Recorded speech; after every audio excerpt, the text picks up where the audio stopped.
Hello friends, welcome to my channel. കഴിഞ്ഞ ദിവസം നമ്മൾ അറ്റോമിക് തിയറിയും ആറ്റത്തിൻ്റെ കുറച്ച് ബേസിക്സും ഒക്കെയാണ് പറഞ്ഞത്. ഇനി നമുക്ക് ആറ്റം മാതൃകകൾ ഏതൊക്കെയാണെന്ന് നോക്കാം. അതിൽ ആദ്യത്തേത് തോംസൺ ആറ്റം മാതൃക. ഈ മാതൃക പ്രകാരം ആറ്റം എന്നത് പോസിറ്റീവ് ഗോളത്തിൽ ഇലക്ട്രോണുകൾ ഉൾച്ചേർത്തിരിക്കുന്നതാണ്. ആറ്റം വൈദ്യുതപരമായി നിർവീര്യമാണ്. പ്ലം പുഡിംഗ് മാതൃക, തണ്ണിമത്തൻ മാതൃക എന്നും ഈ മാതൃകയെ വിളിക്കുന്നു. അപ്പോൾ തോംസന്റെ ആറ്റം മാതൃക എന്ന് പറയുന്നത് എങ്ങനെയൊക്കെയാണ്? ഈ മാതൃക പ്രകാരം ആറ്റം എന്നത് പോസിറ്റീവ് ഗോളത്തിൽ ഇലക്ട്രോണുകൾ ഉൾച്ചേർത്തിരിക്കുന്നതാണ്. അതായത് ഇവിടെ നമ്മൾ തണ്ണിമത്തൻ മാതൃക അല്ലെങ്കിൽ പ്ലം പുഡിംഗ് മാതൃക എന്ന് പറഞ്ഞു. ഇപ്പോൾ തണ്ണിമത്തൻ എടുത്തു കഴിഞ്ഞാൽ അതിനകത്ത് അതിൻ്റെ കുരുക്കൾ ഇരിക്കുന്നത് എങ്ങനെയാണെന്ന് നമുക്കറിയാം അല്ലേ? അപ്പോൾ അതുപോലെയാണ് എന്താണ്, ഒരു പോസിറ്റീവ് ഗോളത്തിൽ തണ്ണിമത്തൻ്റെ കുരുക്കൾ ഇരിക്കുന്ന പോലെ ഇലക്ട്രോണുകൾ കാണപ്പെടുന്നു. ഇതാണ് തോംസന്റെ ആറ്റം മാതൃക എന്ന് പറയുന്നത്. അപ്പോൾ തോംസന്റെ ആറ്റം മാതൃക പ്രകാരം ആറ്റം എന്നത് പോസിറ്റീവ് ഗോളത്തിൽ ഇലക്ട്രോണുകൾ ഉൾച്ചേർത്തിരിക്കുന്നതാണ്. ആറ്റം വൈദ്യുതപരമായി നിർവീര്യമാണ്, അതായത് ആറ്റത്തിന് ചാർജ് ഇല്ല. പ്ലം പുഡിംഗ് മാതൃക, തണ്ണിമത്തൻ മാതൃക എന്നിങ്ങനെയും ഈ മാതൃകയെ വിളിക്കുന്നുണ്ട്. അടുത്തത് റൂദർഫോർഡിന്റെ ആറ്റം മാതൃക. റൂദർഫോർഡിന്റെ ആറ്റം മാതൃകയിൽ പോസിറ്റീവ് ചാർജും ആറ്റത്തിന്റെ ഭൂരിഭാഗം പിണ്ഡവും അല്ലെങ്കിൽ മാസും ആറ്റത്തിന്റെ ചെറിയ മേഖലയിൽ കേന്ദ്രീകരിച്ചിരിക്കുന്നു. ഈ കേന്ദ്രത്തെ ന്യൂക്ലിയസ് എന്ന് വിളിക്കുന്നു. അപ്പോൾ എന്താണ്? പോസിറ്റീവ് ചാർജും ആറ്റത്തിന്റെ ഭൂരിഭാഗം പിണ്ഡവും കൂടെ ആറ്റത്തിന്റെ ഒരു ചെറിയ മേഖലയിൽ, ആറ്റത്തിൻ്റെ ഒരു ചെറിയ ഭാഗത്ത് കേന്ദ്രീകരിച്ചിരിക്കുന്നു. ഇതിനെ വിളിക്കുന്ന പേരാണ് എന്ത്? ന്യൂക്ലിയസ്. ഇലക്ട്രോണുകൾ ന്യൂക്ലിയസിന് ചുറ്റും സൗരയൂഥ മാതൃകയിൽ ചലിക്കുന്നു. അപ്പോൾ റൂദർഫോർഡിന്റെ ആറ്റം മാതൃക എന്ന് പറഞ്ഞാൽ എന്താണ്? അതിൽ ഇലക്ട്രോണുകൾ ന്യൂക്ലിയസിന് ചുറ്റും സൗരയൂഥ മാതൃകയിൽ ചലിക്കുന്നു. അതായത് സൂര്യന് ചുറ്റും എങ്ങനെയാണ് ഗ്രഹങ്ങൾ ചലിക്കുന്നത് അതുപോലെയാണ് ന്യൂക്ലിയസിന് ചുറ്റും ഇലക്ട്രോണുകൾ ചലിക്കുന്നത്. അതുകൊണ്ട് തന്നെ ഇതിനെ സൗരയൂഥ മാതൃക എന്നും പറയുന്നുണ്ട്, റൂദർഫോർഡിന്റെ ആറ്റം മാതൃകയെ. ഈ പരിക്രമണ പാതയെ ഓർബിറ്റുകൾ എന്ന് വിളിക്കുന്നു. അതായത് ഈ ഇലക്ട്രോണുകൾ പരിക്രമണം ചെയ്യുന്ന പാതയെ പറയുന്ന പേരാണ് എന്ത്? ഓർബിറ്റുകൾ. അപ്പോൾ പോസിറ്റീവ് ചാർജും ആറ്റത്തിന്റെ ഭൂരിഭാഗം പിണ്ഡവും അല്ലെങ്കിൽ മാസും ആറ്റത്തിന്റെ ഒരു ചെറിയ മേഖലയിൽ കേന്ദ്രീകരിച്ചിരിക്കുന്നു. ഇതിനെ നമ്മൾ ന്യൂക്ലിയസ് എന്ന് വിളിക്കുന്നു. ഇലക്ട്രോണുകൾ ന്യൂക്ലിയസിന് ചുറ്റും സൗരയൂഥ മാതൃകയിൽ ചലിക്കുന്നു. ഈ പരിക്രമണ പാതയെ ഓർബിറ്റുകൾ എന്ന് വിളിക്കുന്നു. പക്ഷേ റൂദർഫോർഡിന്റെ ആറ്റം മാതൃകയ്ക്ക് ചെറിയ പരാജയങ്ങളുണ്ട്. അതായത് ആറ്റത്തിന്റെ സ്ഥിരത വിശദീകരിക്കുവാൻ സാധിച്ചില്ല. അതായത് ഒരാറ്റം എന്താണ്, വൈദ്യുതപരമായി എങ്ങനെയാണ് എന്ന് നിർവചിക്കാൻ ആർക്ക് കഴിഞ്ഞിട്ടില്ല? റൂദർഫോർഡിന് കഴിഞ്ഞിട്ടില്ല. അതുപോലെ ഇലക്ട്രോണിന്റെ ഘടന വിശദീകരിക്കാനും സാധിച്ചില്ല. അപ്പോൾ റൂദർഫോർഡ് മാതൃകയുടെ പരാജയങ്ങൾ എന്തൊക്കെയാണ്? ആറ്റത്തിന്റെ സ്ഥിരത വിശദീകരിക്കാൻ സാധിച്ചില്ല. അതുപോലെ ഇലക്ട്രോൺ ഘടന വിശദീകരിക്കാനും സാധിച്ചില്ല. ഇപ്പോൾ റൂദർഫോർഡിന്റെ ആറ്റം മാതൃക എന്ന് പറയുന്നത് പോസിറ്റീവ് ചാർജും ആറ്റത്തിന്റെ ഭൂരിഭാഗം പിണ്ഡവും അല്ലെങ്കിൽ മാസും ആറ്റത്തിന്റെ ചെറിയ മേഖലയിൽ കേന്ദ്രീകരിച്ചിരിക്കുന്നു. ഈ കേന്ദ്രത്തെ ന്യൂക്ലിയസ് എന്ന് വിളിക്കുന്നു. ഇലക്ട്രോണുകൾ ന്യൂക്ലിയസിന് ചുറ്റും സൗരയൂഥ മാതൃകയിൽ ചലിക്കുന്നു. ഈ പരിക്രമണ പാതയെ ഓർബിറ്റുകൾ എന്ന് വിളിക്കുന്നു. ഇനി റൂദർഫോർഡ് മാതൃകയുടെ പരാജയങ്ങൾ എന്തൊക്കെയാണ്? ആറ്റത്തിന്റെ സ്ഥിരത വിശദീകരിക്കുവാൻ സാധിച്ചില്ല. ഇലക്ട്രോണിന്റെ ഘടന വിശദീകരിക്കാനും റൂദർഫോർഡിന് സാധിച്ചില്ല. അടുത്തത് ബോർ ആറ്റം മാതൃക. ഓർബിറ്റുകൾ അഥവാ ഷെല്ലുകൾ എന്ന് വിളിക്കുന്ന വൃത്താകാരമായ പാതയിലൂടെ ഇലക്ട്രോണുകൾ ന്യൂക്ലിയസിന് ചുറ്റും കറങ്ങുന്നു. അപ്പം ബോർ ആറ്റം മാതൃകയിൽ പറയുന്നത് എന്താണ്? ഓർബിറ്റുകൾ അഥവാ ഷെല്ലുകൾ എന്ന് വിളിക്കുന്ന വൃത്താകാരമായ പാതയിലൂടെ ഇലക്ട്രോണുകൾ ന്യൂക്ലിയസിന് ചുറ്റും കറങ്ങുന്നു. ഷെല്ലുകളെ KLMN എന്ന് സൂചിപ്പിക്കുന്നു. അതായത് ഇലക്ട്രോണുകൾ പരിക്രമണം ചെയ്യുന്ന ആ ഷെല്ലുകളെ നമ്മൾ എങ്ങനെ വിളിക്കുന്നു? KLMN എന്നിങ്ങനെ പേര് കൊടുത്ത് വിളിക്കുന്നു.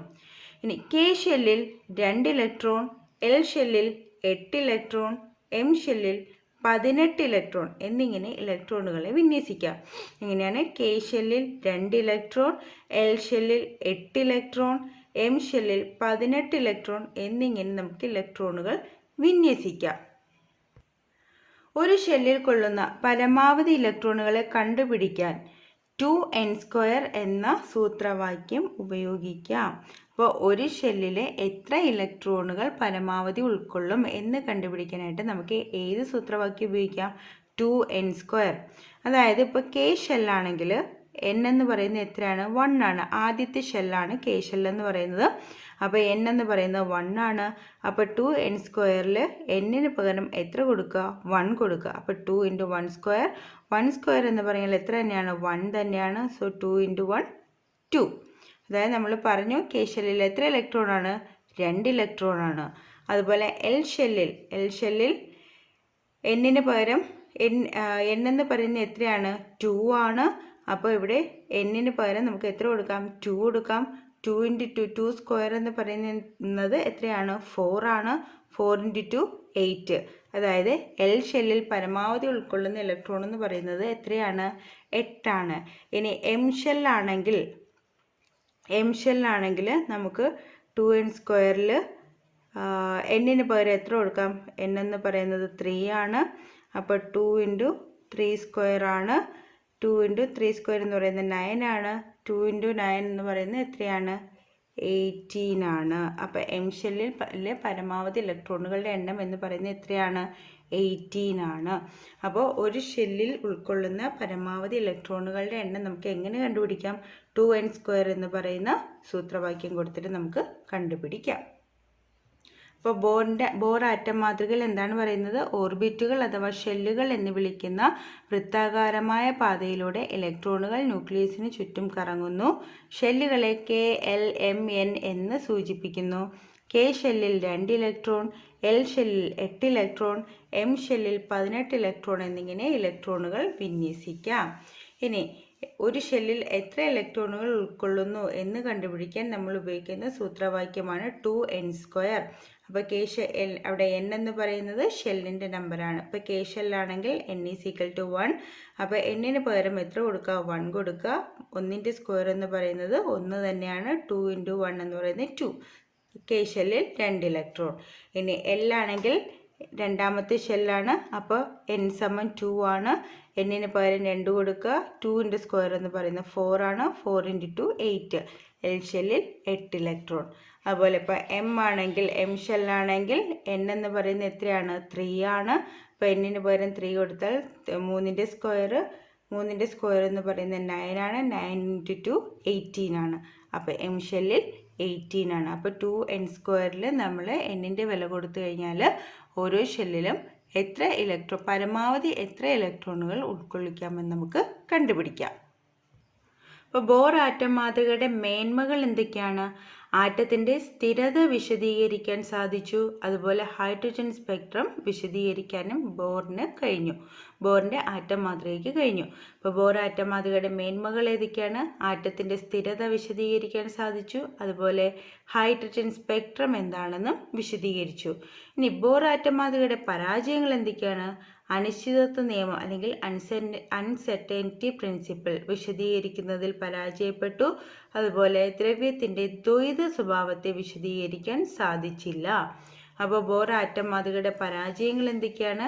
അനിശ്ചിതത്വ നിയമം വിശദീകരിക്കുന്നതിൽ പരാജയപ്പെട്ടു. അതുപോലെ തന്നെ ദ്രവ്യത്തിൻ്റെ ദ്വൈത സ്വഭാവത്തെ വിശദീകരിക്കാനും സാധിച്ചില്ല. അപ്പോൾ ബോർ ആറ്റം മാതൃകയുടെ മേന്മകൾ എന്ന് പറയുന്നത് ആറ്റത്തിൻ്റെ സ്ഥിരത എന്താണെന്ന് വിശദീകരിക്കാൻ സാധിച്ചു. അതുപോലെ ഹൈഡ്രജൻ സ്പെക്ട്രം എക്സ്പ്ലെയിൻ ചെയ്യാനും സാധിച്ചു.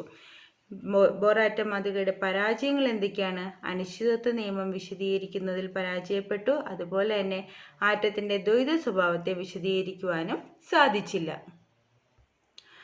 അടുത്ത മാതൃക എന്ന് പറയുന്നത് ആറ്റത്തിൻ്റെ ക്വാണ്ടം ബലതന്ത്ര മാതൃകയാണ്.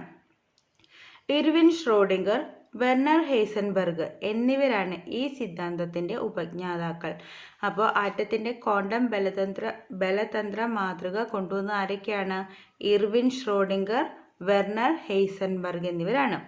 ഈ മാതൃക പ്രകാരം ആറ്റത്തിൽ ത്രിമാന തലത്തിൽ ഇലക്ട്രോണിനെ കാണാൻ ഏറ്റവും കൂടുതൽ സാധ്യതയുള്ള സ്ഥലമാണ് ഓർബിറ്റൽ. അപ്പോൾ അതായത് ആറ്റത്തിൻ്റെ ക്വാണ്ടം ബലതന്ത്ര മാതൃക പ്രകാരം ഒരു ആറ്റത്തിലെ ഇലക്ട്രോണിനെ കാണാൻ ഏറ്റവും കൂടുതൽ സാധ്യതയുള്ളത് എവിടെയാണ്? ഓർബിറ്റലിലാണ്. ഈ ഓർബിറ്റലിന് വിവിധ ആകൃതികളുണ്ട്. ഇനി ഏതൊക്കെയാന്ന് നോക്കാം. sp,d,f എന്നിങ്ങനെ 4 ഓർബിറ്റലുകൾ അഥവാ സബ്ഷെല്ലുകളുണ്ട്. അപ്പോൾ ഒരാറ്റത്തിൽ അല്ലെങ്കിൽ ആറ്റത്തിലുള്ള ഓർബിറ്റലുകൾ ഏതൊക്കെയാണ്? sp,d,f എന്നിങ്ങനെ 4 സബ്ഷെൽ അല്ലെങ്കിൽ 4 ഓർബിറ്റലുണ്ട്. ഇനി ഓർബിറ്റലിന് വിവിധ ആകൃതികളാണ്. നമ്മൾ പറഞ്ഞു എസ് സബ്ഷെല്ലിൻ്റെ ആകൃതി ഗോളാകൃതിയാണ്. എസ് സബ്ഷെല്ലിന് ഏതാകൃതിയാണ്? ഗോളാകൃതിയാണ്. പി ഓർബിറ്റലിന് ഡംബലാണ്. ഡി ഓർബിറ്റലിന് ഡബിൾ ഡംബൽ ആകൃതിയാണുള്ളത്.